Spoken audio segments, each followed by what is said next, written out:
يا سنة المختار يا درب الهدى.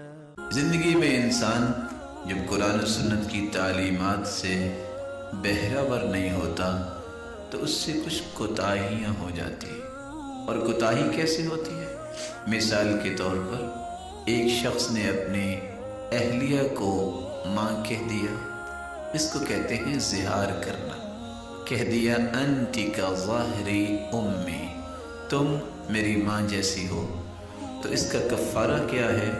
قرآن مجید نے بیان کیا ہے کہ 2 مہینے کے مسلسل روزے رکھنے پڑیں گے، اور اگر اتنی طاقت نہیں ہے تو 60 مسکینوں کو کھانا کھلانا پڑے گا، اور اگر اتنی طاقت نہیں ہے تو پھر تم گردن آزاد کر دو.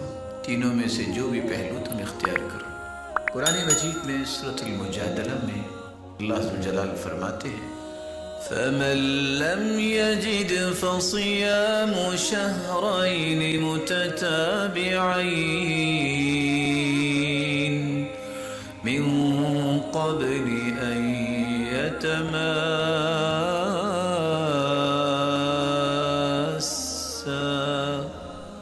اپنی اہلیہ کے پاس جانے سے پہلے اسے 2 مہینے کے مسلسل روزے رکھنے پڑیں گے.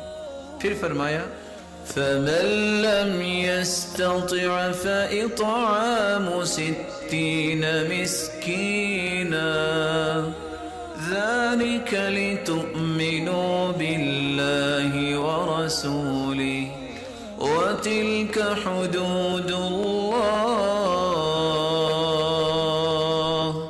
وللكافرين عذاب أليم.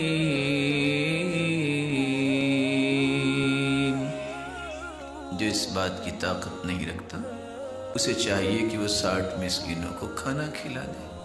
یہ اس لیے کہ تمہارا اللہ پہ ایمان اور اس کے رسول پر ایمان ہے، اور یہ اللہ تعالیٰ نے حدود مقرر کی ہے، اور کافروں کے لیے تو اللہ تعالیٰ نے دردناک عذاب تیار کیا ہے. يا سنة المختار يا درب الهدى.